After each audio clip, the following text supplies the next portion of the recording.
ഇന്ന് ഞാനിവിടെ കാണിക്കാൻ പോകുന്നത് നമ്മുടെ ബ്ലൗസിൻ്റെ ഇറക്കം ലെങ്ത്ത് കൂട്ടി. ഇപ്പോൾ 14.5 ഇഞ്ചുള്ള വേണം ബ്ലൗസിന്. അപ്പോൾ 14.5 എന്ന് പറയുമ്പോഴത്തേക്കും 16.5 അവരുടെ. ഞാൻ ലെങ്ത്ത് കൂടുതൽ കട്ട് ചെയ്തു, പക്ഷേ അതെങ്ങനെ ഇനി അത് കറക്റ്റ് ചെയ്യണമെന്ന് അറിയത്തില്ല. മീൻസ് കപ്പ് എങ്ങനെ കറക്റ്റാക്കി എടുക്കും എന്നറിയില്ല.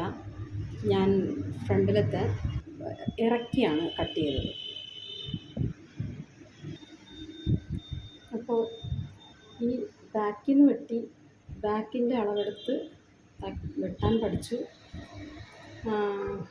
ബാക്കിൻ്റെ അളവെടുത്ത് നമ്മുടെ 1.5 ഇഞ്ച് കുറച്ച് സാധാരണ കട്ട് ചെയ്യും പോലെ കട്ട് ചെയ്തു.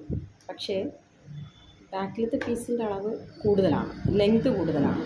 അപ്പോൾ ഫ്രണ്ടിലും അതുപോലെ നമുക്ക് ലെങ്ത്ത് വരാനായിട്ട് ഇവിടെ തന്നെയാണ് നീളം കൂട്ടിയെടുത്തിരിക്കുന്നത്. അപ്പോൾ നമുക്ക് പട്ടയുടെ അളവ് വന്നിട്ട് സാധാരണ പട്ടയുടെ അളവ് തന്നെയാണ് കട്ട് ചെയ്ത് വെച്ചേക്കുന്നത്. അപ്പം അവർ ചെയ്ത് വെച്ചേക്കുന്ന സാധനമാണ്. ഇപ്പോൾ എന്ത് ചെയ്യാൻ പറ്റും എന്നുള്ളതിനാണ് ഞാൻ പറഞ്ഞു കൊടുത്തു. പക്ഷേ എങ്കിലും ഒന്ന് കാണിക്കുന്നതാണ്, നിങ്ങൾക്ക് വേണ്ടിയിട്ട് ഒന്ന് കാണിക്കുന്നതാണ്. അപ്പം സാധാരണ നമ്മുടെ പട്ടയുടെ അളവ് 3.5 ഇഞ്ച് 3 ഇഞ്ച് 34 വണ്ണമുള്ള ഒരു ബ്ലൗസിൻ്റെ നമ്മുടെ പട്ടയുടെ അളവാണത്. അപ്പോൾ ആ 3.5 ഇഞ്ച് തന്നെയാണ് കട്ട് ചെയ്തിരിക്കുന്നത്. അപ്പോൾ ആ 3.5 ഇഞ്ച് നമുക്ക് കട്ട് ചെയ്യാം. ഓക്കെ, അപ്പോൾ നമ്മൾ ഈ 3.5 ഇഞ്ചും പട്ട കട്ട് ചെയ്തെടുത്തു. ഓക്കെ, അപ്പോൾ ഫ്രണ്ട് പോർഷൻ കട്ട് ചെയ്തു. അപ്പോൾ കട്ട് ചെയ്തതിന് ശേഷം നമുക്കിതെങ്ങനെ സോൾവ് ചെയ്യാമെന്ന് നോക്കാം. നമ്മളിപ്പോൾ കട്ട് ചെയ്ത് പോയി, ഇത് ലെങ്ത്ത് കൂടുതലാണ്. ഇതിപ്പോൾ ഇവിടെ നമുക്ക് കട്ട് ചെയ്യാം. ഇവിടെ നിന്ന് നമുക്ക് കട്ട് ചെയ്ത് മാറ്റിയാൽ ഇത് അറ്റാച്ച് ചെയ്യുമ്പോൾ ഇതിന് തികയത്തില്ല. മീൻസ് ബാക്കിലത്തെ പോർഷൻ നമ്മൾ ലെങ്ത്തിലാണ് കട്ട് ചെയ്തത്. അപ്പോൾ ഇത് കുറയ്ക്കാൻ പറ്റില്ല, ഇത് കൂട്ടാനും പറ്റില്ല. മീൻസ് കട്ട് ചെയ്ത് നമുക്ക് പാർട്ടി വെയർ ഒരു ബ്ലൗസായിരുന്നു. അപ്പോൾ ഇത് കട്ട് ചെയ്ത് പോയി. അപ്പോൾ ഇനി എന്ത് ചെയ്യാൻ പറ്റും? അവർ ചെയ്യാനുള്ള ഒരു മെത്തേഡാണ് ഈ കാണിക്കുന്നത്. ഓക്കെ, നമ്മൾ സാധാരണ നമ്മുടെ ഡോട്ട് എടുക്കും പോലെ നമ്മൾ ഡോട്ട് എടുക്കുക. 9.5. ഓക്കെ, ഇവിടെ നിന്നൊരു 4 അല്ലെങ്കിൽ 3.5 തയ്യൽ തുമ്പുമായിട്ട് 4 അങ്ങനെ ഇത് നമുക്ക് ഇത് ചെയ്തു. ബാക്കിയത്തെ ലൈൻസൊക്കെ നിങ്ങളെടുക്കുക. ഓക്കെ, ജസ്റ്റ് ഒന്നെങ്കിലും കാണിക്കുന്നതേ ഉള്ളൂ. ഞാൻ ഇങ്ങനെയാണ് ഇതിൻ്റെ സ്റ്റിച്ചിങ്ങിൻ്റെ ഇതെടുക്കാറ്. കറക്റ്റായിട്ട് കിട്ടും എന്നുള്ളത് കൊണ്ട് തന്നെയാണ് ഇങ്ങനെ എടുക്കുന്നത്. നല്ലതാണ്. ഇതിൻ്റെ സെൻറ്റർ പോർഷൻ, ഇതിലിപ്പോൾ സെൻറ്റർ പോർഷൻ എടുക്കണ്ട, താഴ്ന്നു പോകും. അപ്പോൾ നമുക്ക് മുകളിൽ നിന്ന് ഈ ഒരു ലെവലിൽ തന്നെ നമുക്കിതിൻ്റെ. അപ്പം ഇവിടുത്തെ പ്രശ്നം നമുക്കിപ്പോൾ 1.25 2.5 നമുക്ക് വേണ്ടത്. അപ്പോൾ നമ്മളിവിടെ ഒരു 3.5 എടുത്തിട്ടുണ്ടെങ്കിൽ നമുക്കിവിടെ ഒരു 3 എടുത്ത് സ്റ്റോപ്പ് ചെയ്യാം. ഇതായിരുന്നു നമ്മുടെ കറക്റ്റ് അളവ്. ഞാനിപ്പോൾ 2 എക്സ്ട്രാ കൂട്ടിയതാണ്, കൂട്ടി വെട്ടിപ്പോയതാണ് അല്ലേ.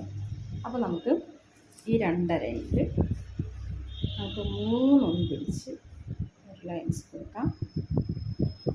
എന്നിട്ട് നമുക്ക് പിന്നെ 1.25 പിന്നെ 1.25 നമ്മുടെ സ്റ്റിച്ചിങ്. നമുക്കിവിടെ ഒരു ലൈൻസ്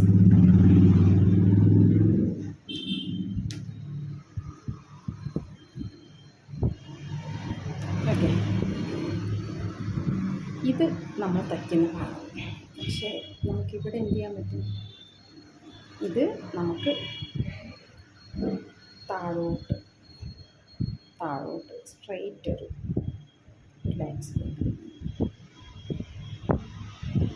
ഇത് തയ്ച്ചതിന് ശേഷം ഒന്ന് കാണിച്ചു തരാം. കറക്റ്റ് സെൻറ്ററാക്കി നോക്കുക.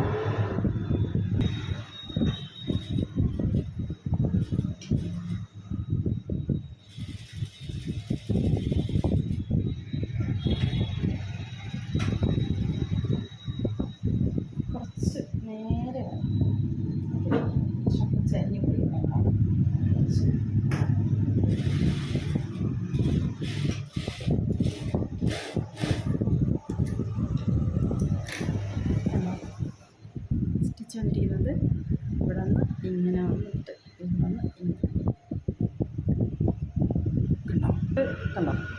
പോർഷൻ ഇങ്ങനെ കിട്ടിയതുണ്ടോ. പക്ഷേ നമുക്ക് ഈ ഭാഗത്തായിട്ട് ഇവിടെ ഒരു കട്ട് കൊടുക്കുകയോ, എന്നുവെച്ചാൽ നമ്മളിവിടെ അങ്ങനത്തെ രീതിയിൽ അവിടെ ഒരു കട്ട് കൊടുക്കുകയോ ഇതിനെ കട്ട് ചെയ്ത് മാറ്റുകയോ ചെയ്യാം.